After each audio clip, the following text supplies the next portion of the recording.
And we are live for another episode of the Bronx Bomber Babble podcast. I'm your host, Matt Luz Luigi, and I'm with Ryan and G tonight. How you doing, boys? Doing great. Happy Hey, to be man. here. Yeah, it's always nice to do this Sunday night pod. That's when we're recording this. Especially nice to do the podcast when the Yankees are coming off yet another series victory, their 8th consecutive. I believe Rucco said at the end of the game that's 20 years since that's happened. So Yeah, 98 was the last time. so I mean that's quite a feat. Obviously, the late 90s were a very good time for the Yankees. So yeah, a lot of the Yankees are 30-13 right now. They're currently, I believe, they're a few percentage points above the Red Sox, but they've played 4 fewer games than Boston right now. I think the Red Sox have 2 more wins and 2 more losses. So obviously that will sort itself out as the season goes on. Yankees have a few double headers to play in the next month or so, which is pretty annoying, to be honest. But hey, that's what the weather's been like in baseball this year.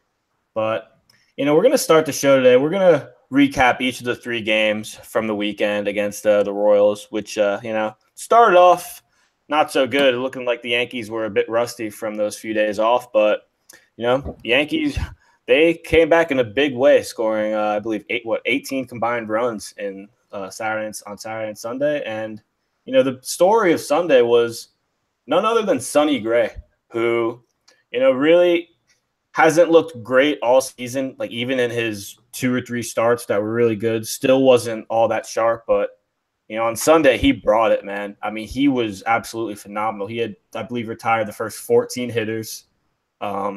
Finished 8 innings, only 1 run. I mean, really, probably his best start as a Yankee. I saw that thrown around a lot on Twitter, and I think it's true because I really don't remember another start where he pitched that great. The main thing that stuck out to me about his performance, he was just getting ahead of guys. I think he was at one point 11 and 14. The first pitch strikes, he had 40 pitches through 4 innings. I mean, he was just in complete cruise control. Wasn't striking a lot of guys out. What'd you guys think of Sonny's performance today, and what's really stood out to you? I think what stood out to me the most was, like you said, how much length he was able to give the Yankees, because I think over half his starts he wasn't able to give more than 5 innings, which it's not like the bullpen needed any rest because of all the rain that's happened the past few contests. But it was nice to see some length out of a guy where you already see Dustin Fowler getting at bats for the A's, and you have Mateo and Caprilan still over there. And it's just kind of nice to see that you're actually getting some return on the guy you gave up 3 of your most highly touted prospects for.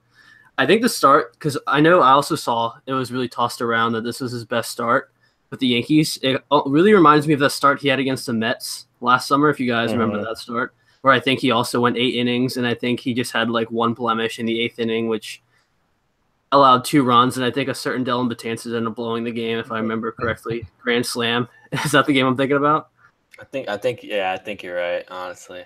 If not, it was one of those games in the series. But regardless, yeah, it was honestly really nice to see Gray out there. And you could tell he even had some emotion. He doesn't really show a lot of emotion on the mound, but he looked pretty pumped when he got that final out of the 8th inning. What do you think, G?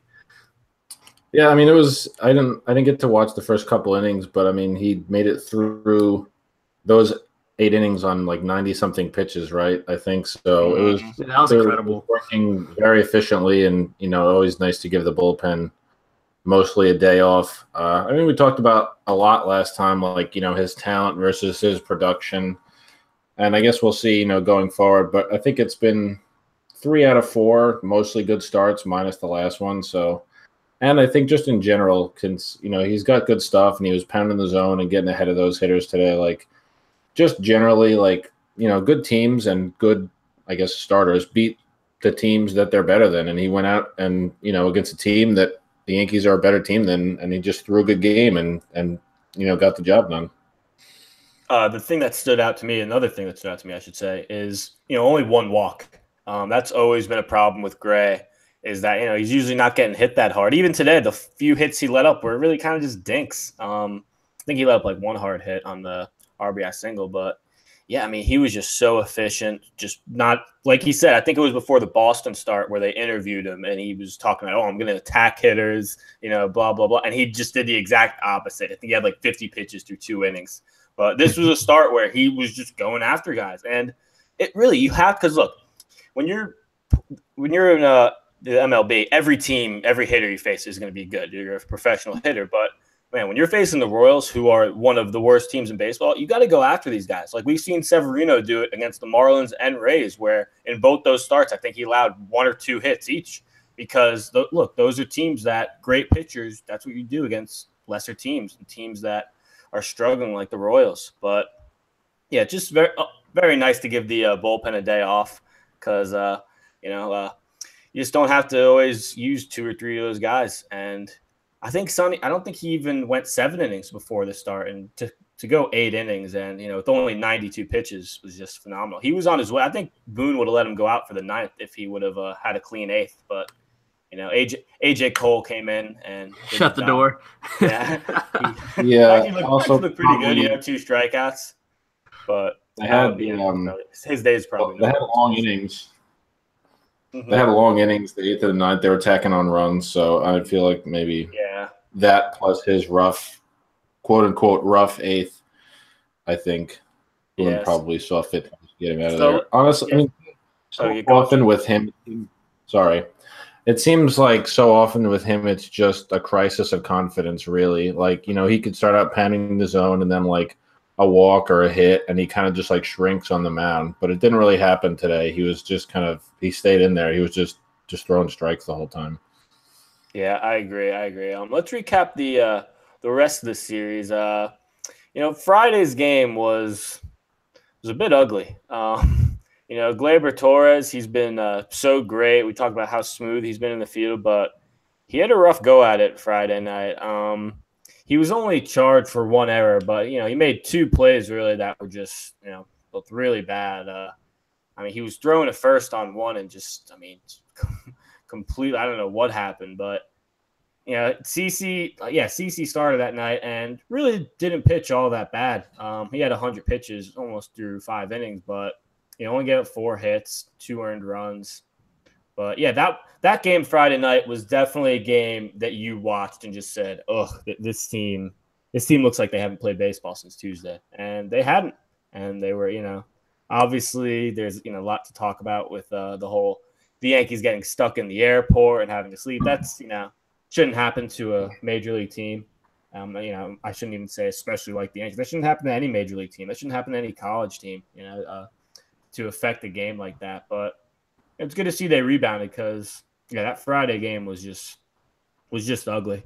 A couple things about that Friday game. I was doing the live tweeting on the Bronx Bomber Ball that game, and it was probably the most painful game I've ever had to tweet in my entire life. It was terrible to watch. I think Torres gets a lot of heat just because we have high expectations for him in the field. He's made a ton of good plays this year, and if you were to compare him and Starling Castro playing defense, I think it's no contest who the better second baseman is. So I think people have just gotten a little they expected way too much, I think. I just think they got to let Torres play. He's still 20, 21 years old. He's not this bona fide star yet, even though I think that's what he's going to end up becoming.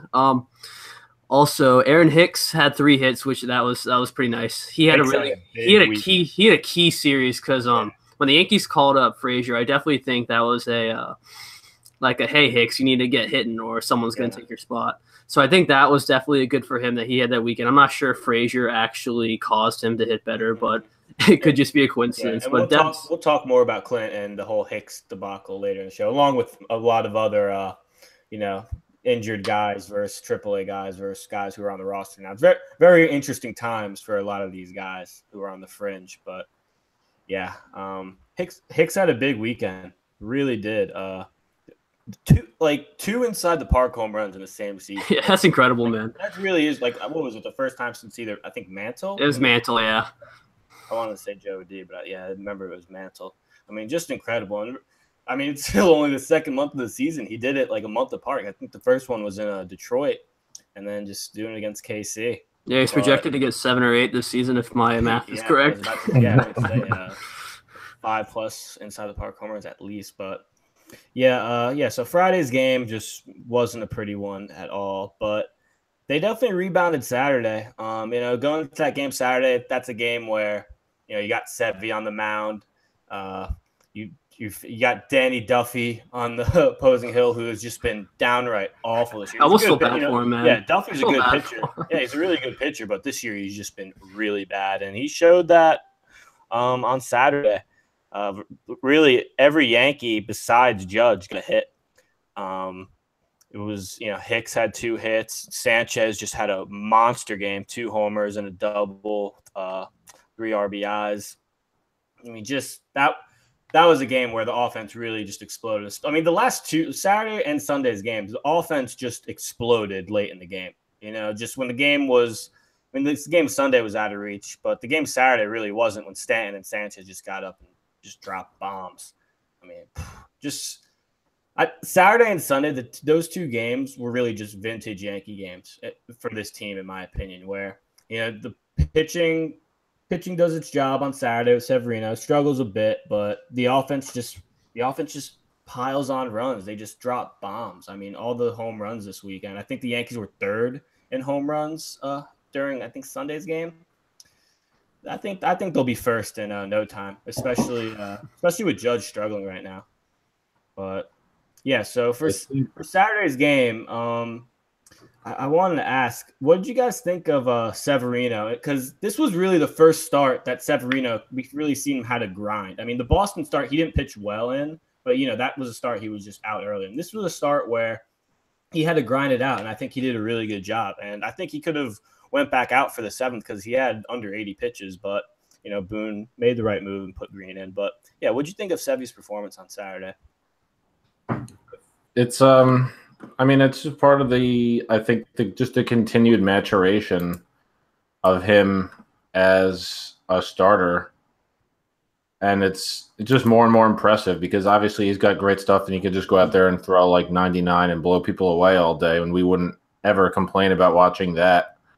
But, I mean, you look at a guy like CeCe who goes out there without great stuff and still is an effective pitcher, like to be able to, to still get those outs and do what your team needs you to do when you don't have great stuff is something that like the very best starting pitchers in the league do.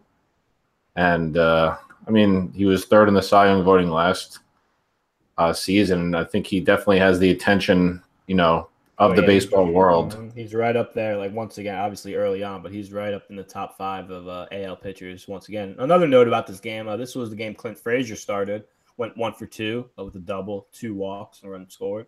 So nice game for him, but yeah, like we said earlier, he's been sent back down to AAA as of Sunday, but talk a little bit more about him later on. And yeah, Sunday's game was just another offensive explosion for the Yankees. 10 runs, man, back-to-back home runs in back-to-back games.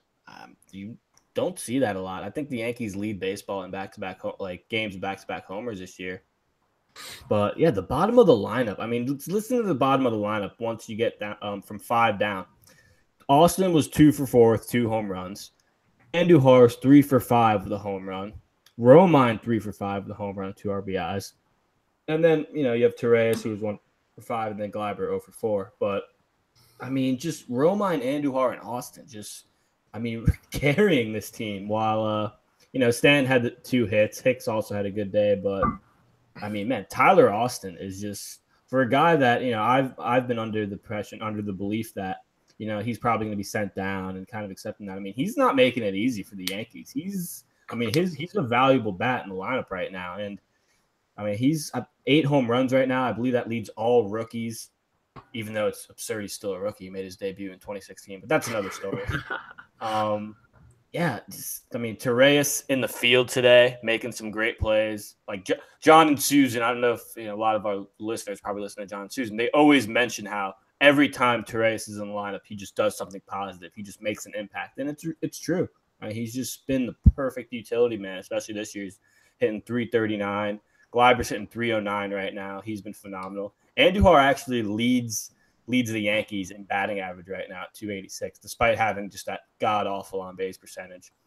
The thing that John and Susan love to talk about, which we kind of referenced, you talked about specifically last time, was how Torres definitely goes up there hacking. Like, but they say you just can't get a fastball by him. So that's what they even said it again today. They love to say that you just can't get a fastball by the guy.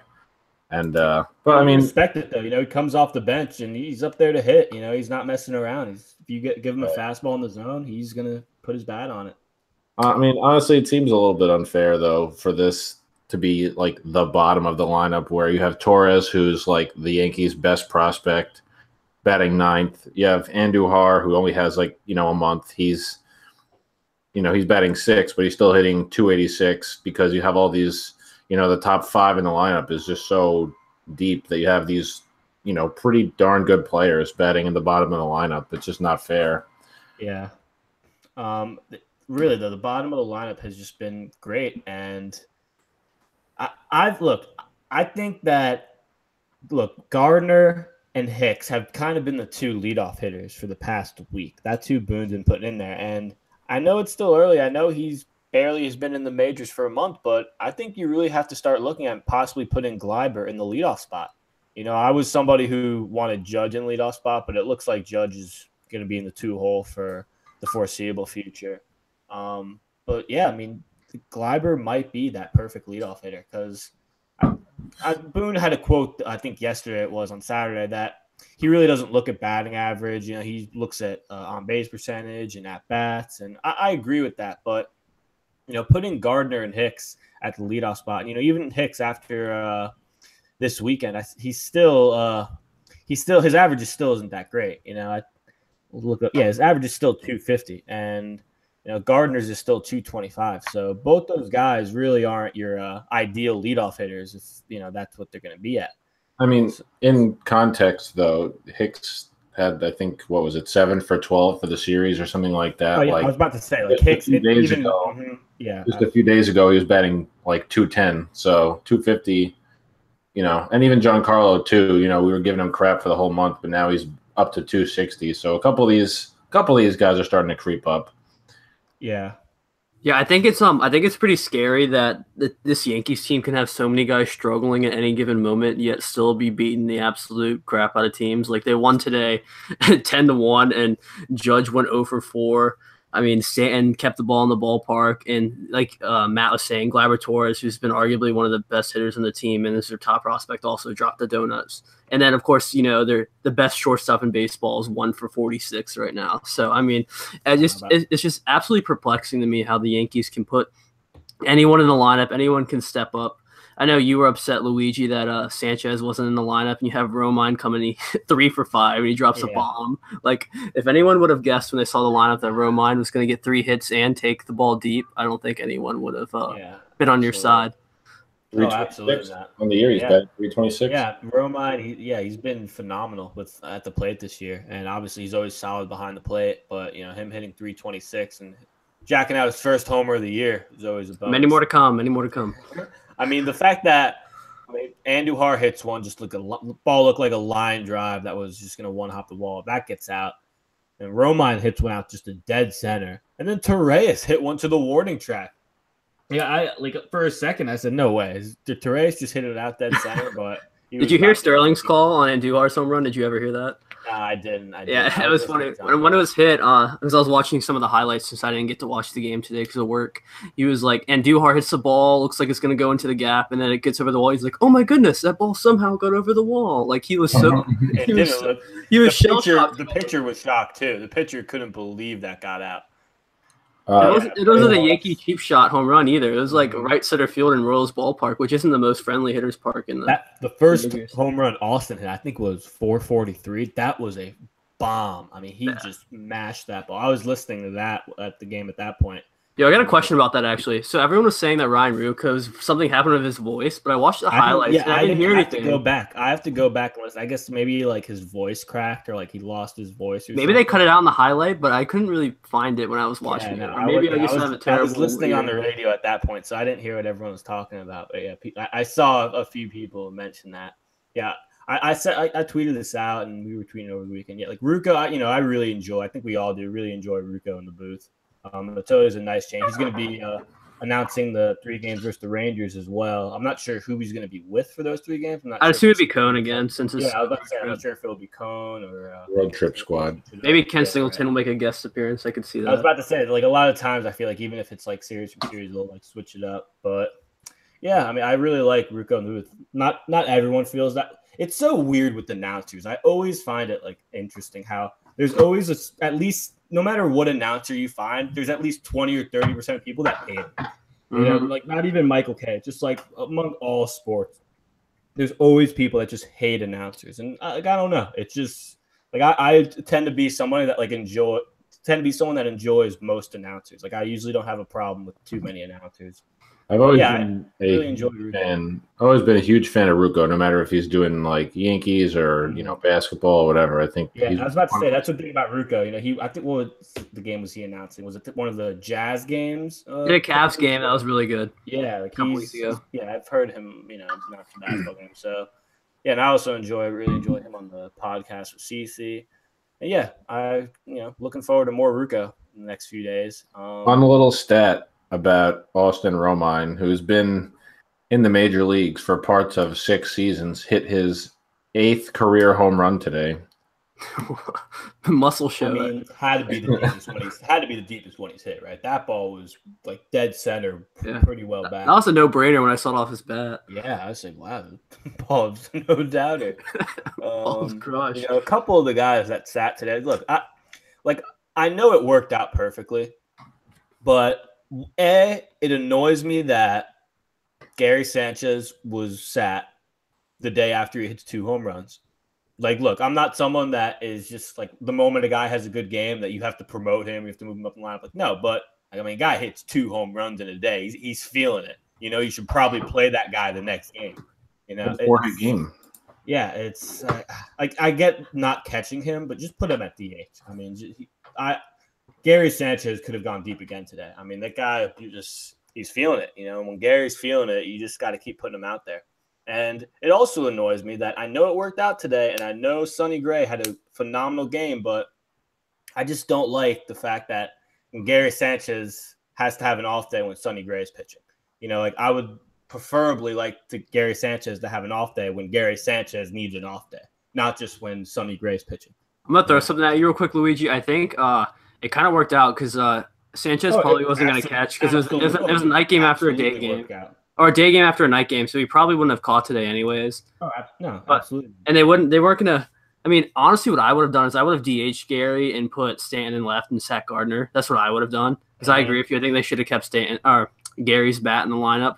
So I agree with you on that part, but I do think Romine probably would have caught today regardless, even if it wasn't the whole dilemma with the personal catcher. I definitely think he would have been in there just because it's the day game after the night game. But I agree with you on the bat. I mean, I know you want to give Gardner the respect because he sat a couple already in the series, but if you're going to put your best lineup out there possible, you definitely would put Gary DHing and Stanton left. Yeah, and another guy that was out of the lineup today, a guy that we'll talk about now, was Didi, who was he, Ryan? I keep forgetting. 1 for 46. 1 for his it's last imprinted 46. in my brain, dude. Yeah, I've tried to just erase it from my brain. That's why I couldn't remember it. But yeah, no, you got to remember. Didi is ice cold. He sat today and yesterday, 2 days in a row. That's pretty crazy. Yesterday. I mean, I think it's warranted though. I mean, you just I agree. Reset. You just need to hit that reset button, including the fact that you get pretty much Tuesday, Wednesday, and Thursday off as well. So yeah, I mean, hopefully he comes out against the Rangers, who you're going to be facing. You're going to be facing Cologne, Hamels, and then I believe Fister. So hopefully Didi could get back going because I mean, it's just unbelievable how he went from being the best player in the American League in the month of April to, I mean, he's probably one of the worst players in the month of May. There's no easy way to put that. I wonder if there's ever been a worse performance after a player wins Player of the Month. Yeah, that's something we need to ask Katie Sharp about. Mm-hmm. What about Chase Headley last year? He didn't win Player of the Month though, so but I remember what you're talking about with his April start. But yeah. Chase Headley April was like the man who got cut for the Padres. One of the best players of all time. But like we said, we talked about him last week. Pour one out for the man. Yeah. Yeah. Hopefully he gets picked up. Another guy that just got DFA'd was Joey Bats. Probably, probably he's got DFA'd because he's not taking steroids anymore. Let's just be honest. Oh yeah. He was batting, I think he had a couple home runs over a couple weeks. He was batting like 150 though. Ugh. Braves did offer him a minor league deal though, so we'll have to see if he takes that. Yeah. I really the last thing about Jose Batista, I was just really interested to see how the whole third base experiment was working out, because I know he played it, years ago at the Blue Jays, but after that he was like exclusively an outfielder. So I don't think he even played with the Jays, man. I think he played with the Pirates. I'm pretty sure he might have filled in a game or two with the Jays at third, but I'm pretty sure that they were really shocked that the Braves were signing him just because he hadn't played it since his Pirates-Orioles days, which I don't even know how I know he played for those teams because he wasn't relevant. Yeah, he just, wasn't relevant until he, went on the Blue Jays. Anyways, I don't want to have this isn't a Joey Batista podcast at all. So the Yankees right now, they're 30-13 as of now. You could make an argument they're the best team in baseball right now, but there's a difference between being the best team in baseball and then being the best equipped for the postseason.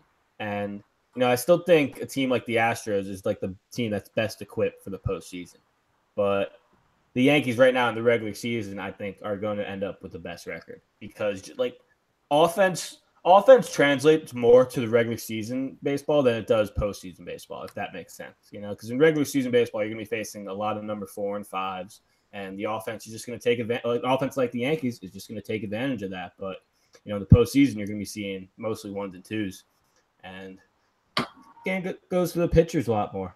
But do you guys think that? I think we talked about this a little bit on last show, but are you guys confident with this Yankees roster right now going into the postseason? Because a big thing that I just keep forgetting is, Canely and Warren are going to be back within the next week or so. And if they could regain their form from last season or even be close to that, I mean, that's just such a big help because, the bullpen's been pretty good over the last couple weeks or, since they've been out. But, instead of just there's been situations where you kind of look at it and, like the game that Betances had to go back out for the second inning, I think against the A's, or just situations where you've seen A.J. Cole or like Jonathan Holder, or even I think David Hale, who's probably going to be back up. You've seen guys like that in, close games. You're not going to have that anymore. Those roles are going to be now filled by Warren and Canely, because they were the guys before that just came in when you were either, up by 2 or down by 2 or whatever. So, yeah, so basically the question I want to ask is, do you guys think that the Yankees need another starter? I asked it last week, and I'm going to ask it again because, with Sonny Gray having 3 good starts in 4 games, does that kind of, ease your tension a bit, or do you still think we need a starter badly? I think it's hard to say now, but I mean, it's something that very, very difficult to say. Like over the next, what is it, end of May? So whatever, the next 2 months, you get to see, if, how Montgomery comes back and, if Sonny Gray can continue his, mostly positive trend of starts recently. Like, I think you're always going to need more than 5 starters to get through a season, but I think it's something that you just got to, monitor. I think it's not, the cost is something the Yankees would be able to cover because their farm system is ridiculous. So, unless people are just out there asking for stuff, the cost shouldn't be prohibitive, really. If they need one, they definitely go get one. I'm just because, even they have, Herman, who we all seem to like. So if he can pitch well, that may be an arm that they can, like sprinkle in here and there. And I mean, they have other guys down there in AAA. They have, Chance Adams. They have, who's the other guy who just got sent up to AAA who's been dominating? Eric Swanson, who, Exactly, yeah. I mean, he got called up? Yeah, he got called up. Sent up to AAA, yeah. Oh, that's my man. Not to shameless plug, but I wrote an article on him the other day. Yeah, so I think 0.45 ERA. 0.4, yeah, 0.4 something. Cool. Yeah, so I think, I mean, honestly, if there's a really good pitcher out there who could be had, then I would be totally fine going to get him. But I'm not sure they need to. You can't really definitively say like, oh, they need to go get like a really good pitcher. I'm just not sure that's, because you're not going to really need 5 starters in the postseason anyway.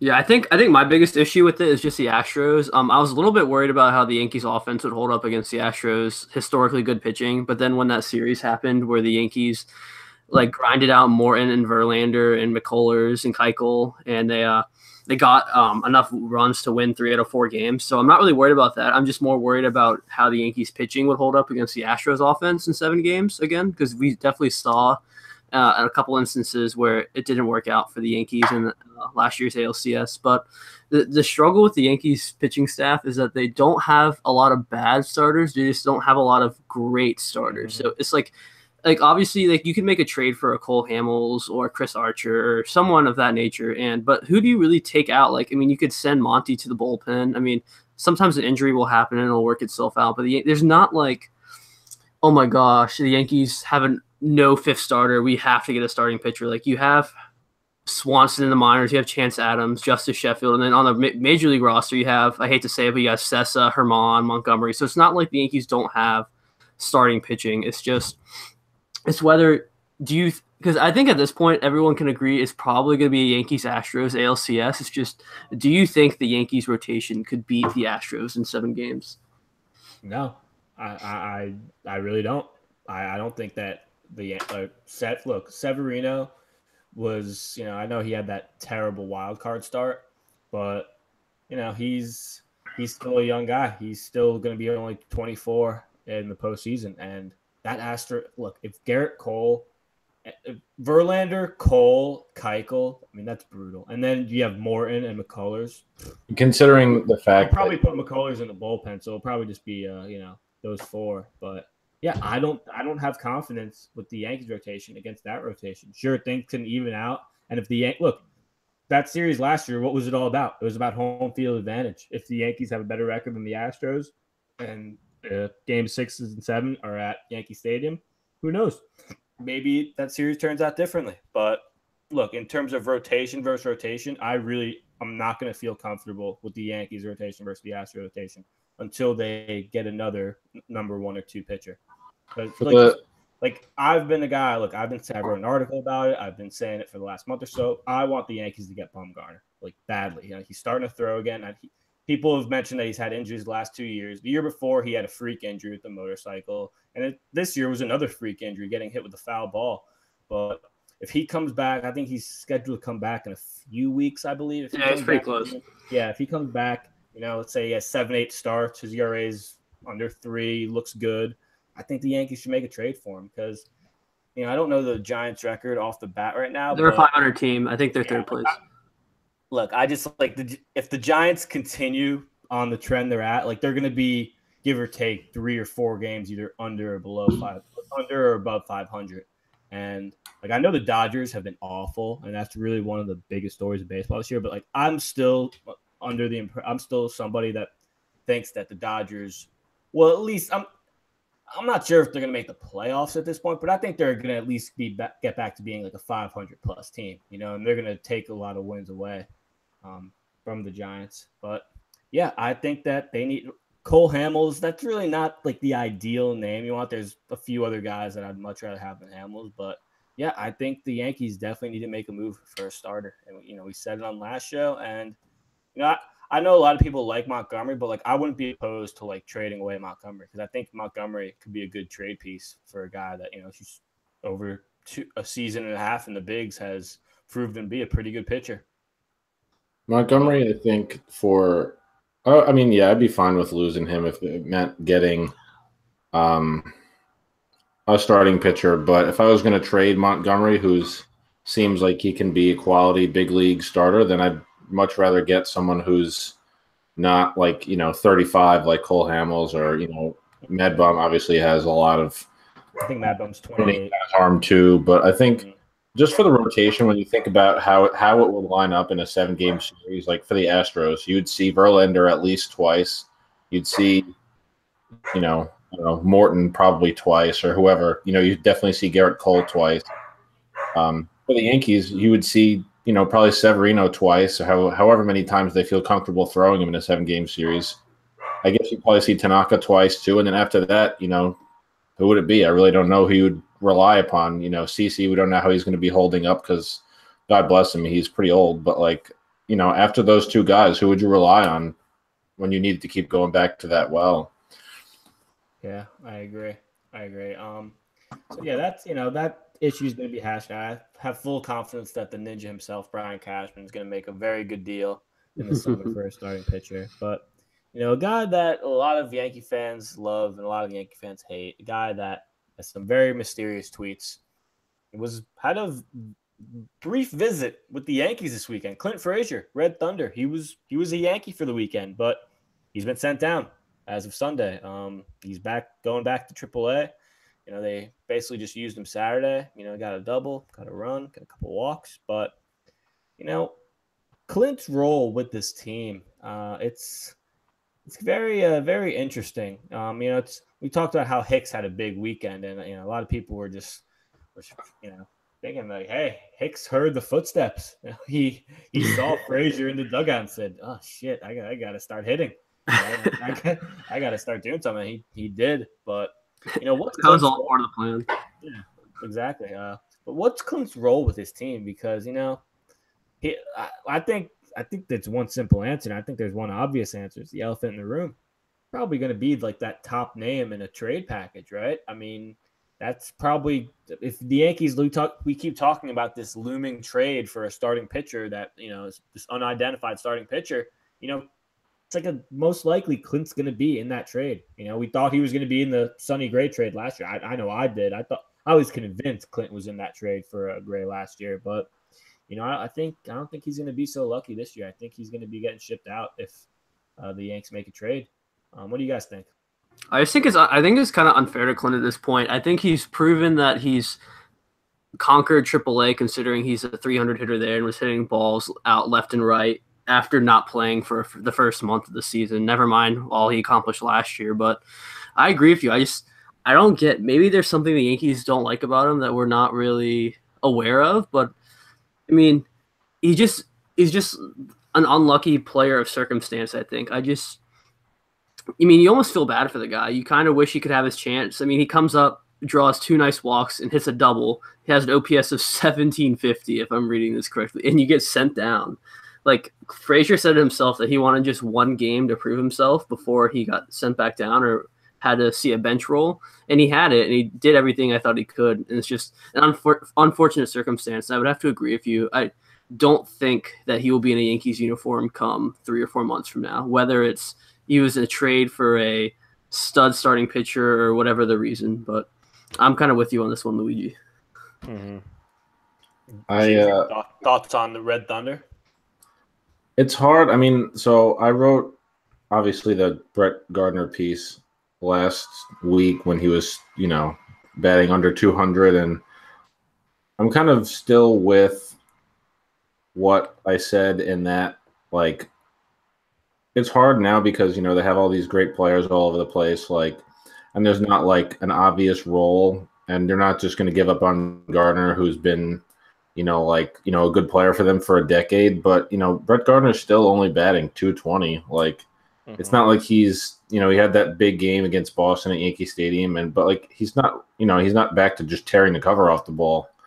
But, only being able to carry 25 men on the roster, they can't carry 5 outfielders, and there's not really a role for him on the, to get on the roster, let alone get playing time, just because, they have Neil Walker, who they like, and Tyler Austin's been here, and, probably will get replaced with Greg Bird, who they're definitely not going to give up on. By the way, Greg Bird, it was announced not too long ago, he could be back as early as this week, so that's something to watch out for.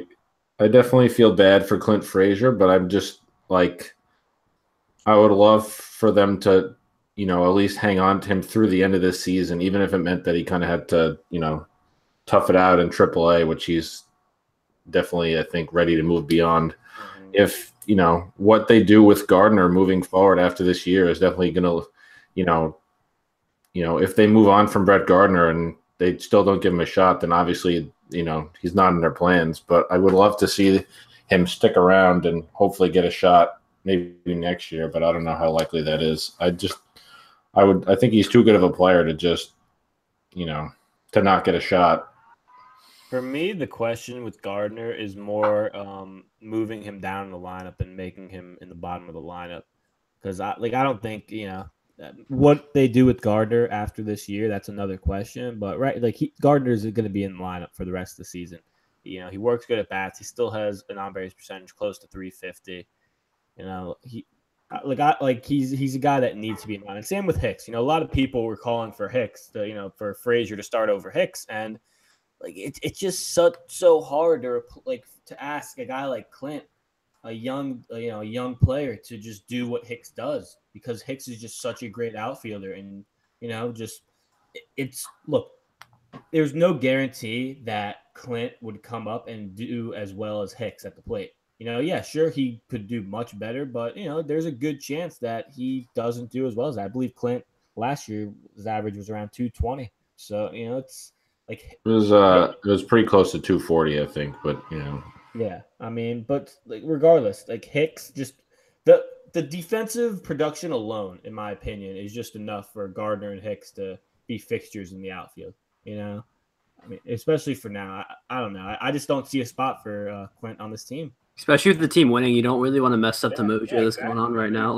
It hasn't been a problem. It hasn't been costing them games, like Gardner not hitting or Hicks, except outside of this weekend not hitting. But this is the kind of thing. It seems like nitpicking because the team has been so good.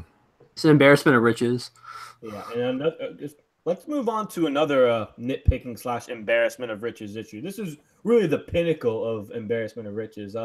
Like I mentioned a couple of minutes ago, Greg Bird could be back as early as this week, right? So whether that means that possibly the Texas series he'll be back, or the series after that. But, Greg Bird, his return isn't coming. And, just means someone's going to have to get sent down. And, Tyler Austin had 2 home runs today, and now is 8 on the season. And, Neil Walker is another guy who had pretty good week the other week. So it's just kind of, you're looking around and who do you send down? Who's going to get removed from play? Who's going to get less playing time because of this? And Austin's going to be the guy that's most likely the odd man out. But I don't know. What do you guys think? When Greg Bird comes back, who gets sent down?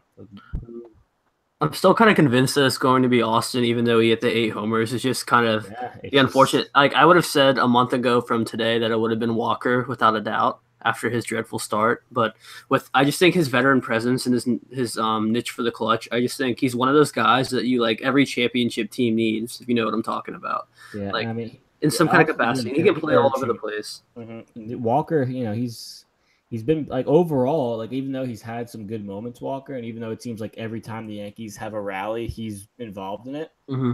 He's been bad. He's hitting 211, slugging 257, hasn't even hit a home run. That's the power numbers are more concerning for me than the batting average and the on-base percentage. It's just because he was known as one of the best power hitting second basemen the past few years. He was you could write him in for 20 to 25 home runs, and now he has 0 through May. That's kind of concerning. Yeah. And another guy, Drury. The Drury situation is so weird. I was convinced kind of in the beginning of the week that Drury would be on the MLB roster sooner than later, but I don't know. It seems like he might be still a couple weeks out. I'm not sure if his vision's completely fixed yet, but where do you play him? Where do you play him though, guys? I don't see a spot for him on the roster. How can you take out a 300 hitting second baseman or a 290 hitting third baseman? I just don't see a spot for me. Maybe you guys can see something I don't, but I don't see where he fits in the Yankees plan. And I was a fan of the trade when it happened, but now I'm just pretty puzzled. Yeah, it's a good problem to have. Go on, G, but yeah, these are good problems to have. Well, Cashman pretty much admitted, when they activated him and they assigned him to AAA, Cashman admitted it the next day, and he's yeah, but he's a major league hitter. He's a major league player who's just on assignment in AAA right now because we don't really know where to put him. We don't really have a spot for him. I think in terms of the Tyler Austin thing, if he's still got options left, I think he's definitely going to be the guy. It sucks for him, to be like the hard luck loser of the situation. But I mean, if they didn't get rid of Neil Walker by now, I don't think they're going to do it, especially after he was involved in so many of those rallies, walking or getting hit and everything like that. I think it's it sucks for him, but I think also, we're talking about trade pieces like Tyler Austin. If Greg Bird can stay healthy down the road, he could probably be, involved in a trade as well because, power hitting first baseman. Someone was it last week comped him to like Dan Ugla. Like, teams have a use for that. So, if they're going to send him down to AAA and have him be there, it would be a risk with Greg Bird's health, history, but still. I'm gonna come in real quick just because I just found this on Twitter. But according to George King, Giovanni Gallegos is going to be taking Clint Frazier's spot on the roster. Really? Yep. Which is a little puzzling considering how rest of the bullpen is, but apparently that's what it's going to be. I was about to say another option they could do. They could carry that extra guy on the bench if they really don't want to. I actually thought it might have been Drury. Honestly, maybe they were going to bring Drury up. If it's Gallegos, then honestly, that they're probably going to see. I mean, you might just see Bird this week, or you probably see another move in a couple days because, I mean, I was just we were in our group chat earlier, and I was like, it's if they're sending Frazier down, but they're probably going to bring up some end of the bullpen pitcher for a couple days, just because someone that they could easily send down or part ways with in a couple days. Yeah. Look, these are good problems to have. That's what happens when you're 30-13. I hope Bird comes back though, and starts mashing. That would be nice, right? Because really, it's incredible what this team's done, and they're really not healthy overall. Your main bullpen guys are down. One of your starters is out for the next couple months. Your first baseman's been out for the whole year. I mean, just like and really the amount of struggles, the amount of guys that have just had absolute cold spells. Judge is in a bit of one now. The stretch Stanton had with striking out 5 times in the same week. Gary starting the year off like 2 for 36. DD being ice cold, and all this doesn't matter. They still have won 8 consecutive series, and they're still the best team in baseball right now. So we're gonna end the show. Just go on, G. It's been weird to have a team be like so loaded and also have so many questions and so much potential for change on, I mean, mostly the fringes of the roster, but like it's been weird to have us. We've been having these questions about Bird or Neil Walker or Tyler Austin, like the bullpen, like all these questions literally since the beginning of the season, and they haven't really resolved in any way. And the team is still the best team in baseball, basically.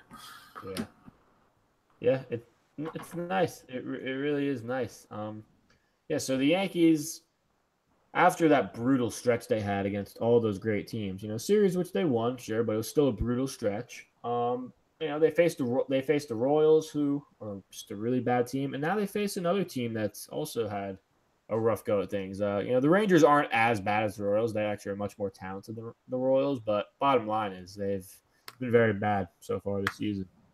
The pitching matchups for the games Monday, Tuesday, and Wednesday, and these are all Eastern time, 8:05, 8:05, and 7:05. We got Masahiro Tanaka versus the one and only Bartolo Colon on Monday. I'm so excited for that, man. You have no idea. Sexy. Let's go. I was about to say, that's it's going to be a fun one to watch.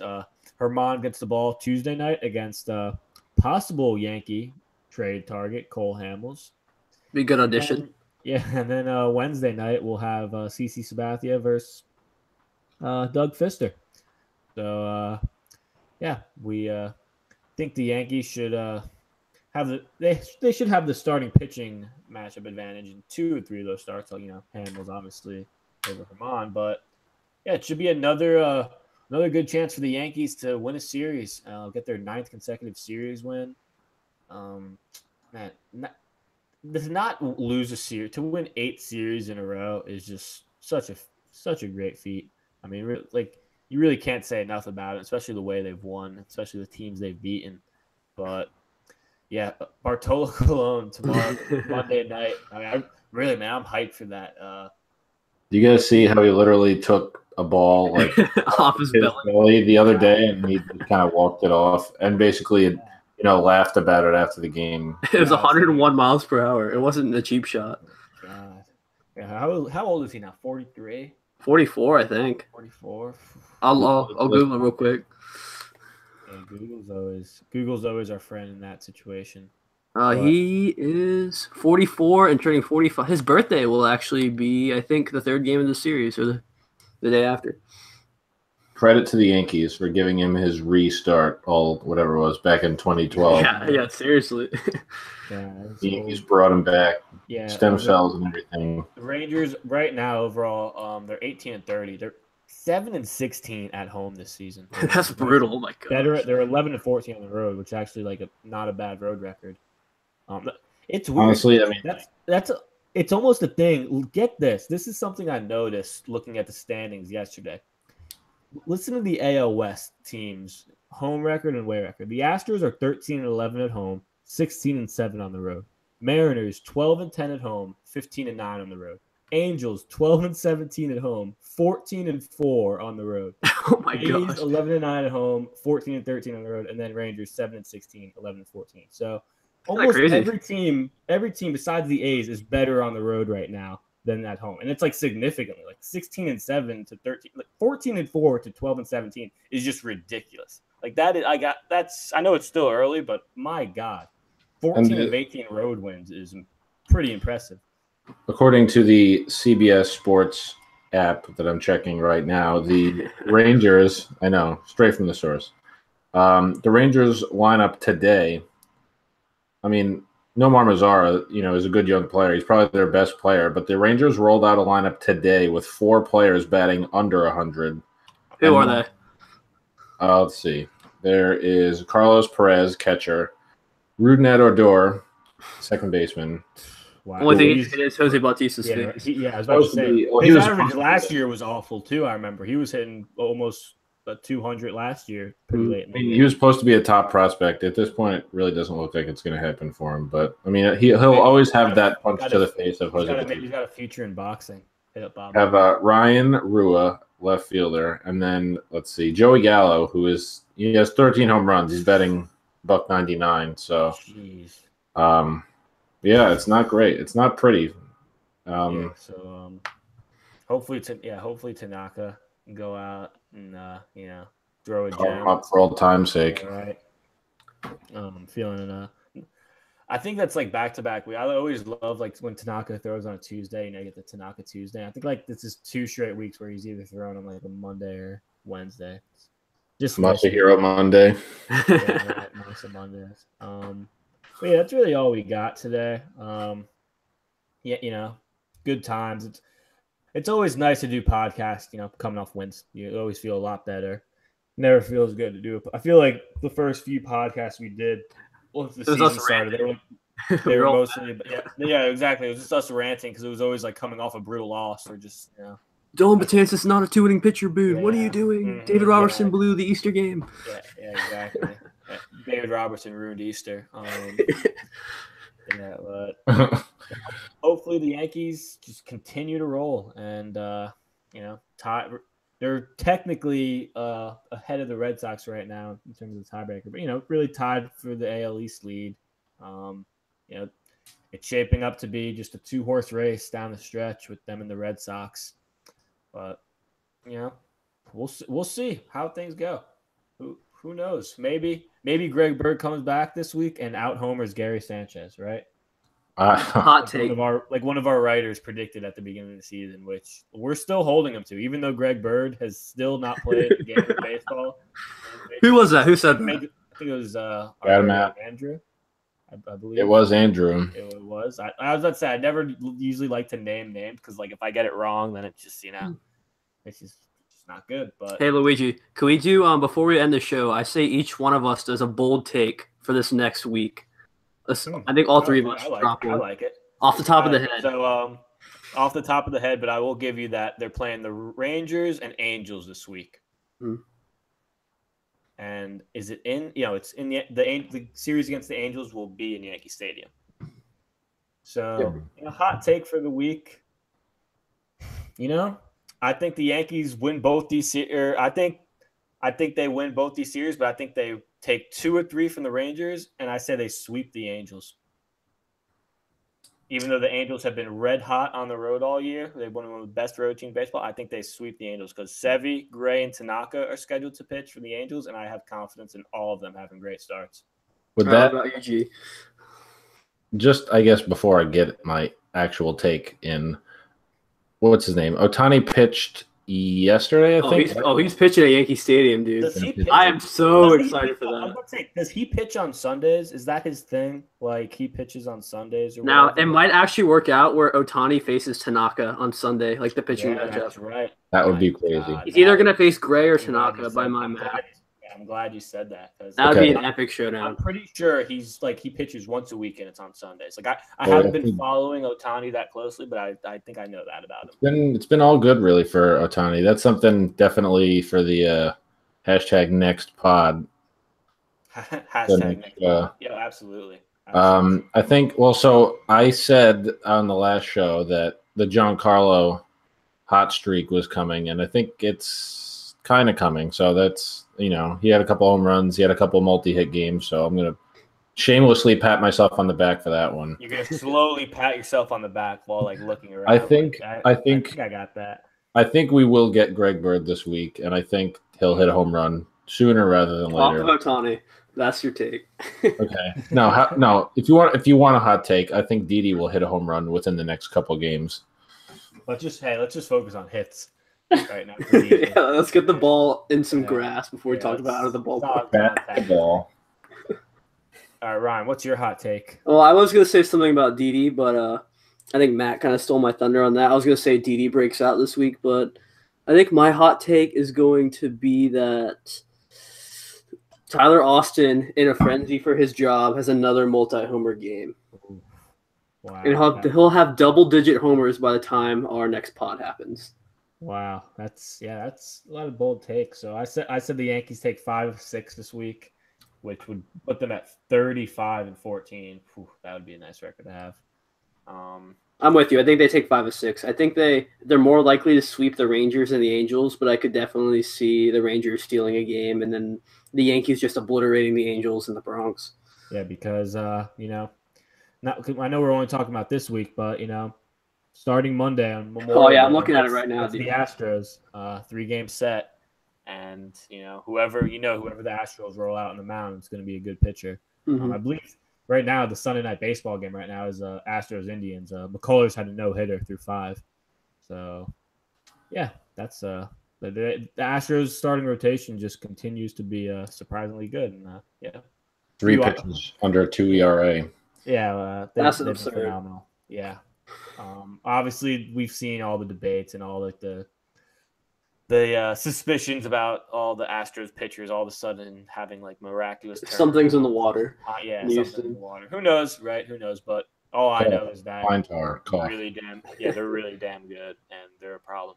But for Matt, for Ryan, for G, that was the podcast. We'll probably be back later in the week. And any final thoughts, guys? Go Yankees and Yeeters. It's good to be a Yankee fan, so Yeeters. Go Yanks, 30-13. We'll be back later in the week.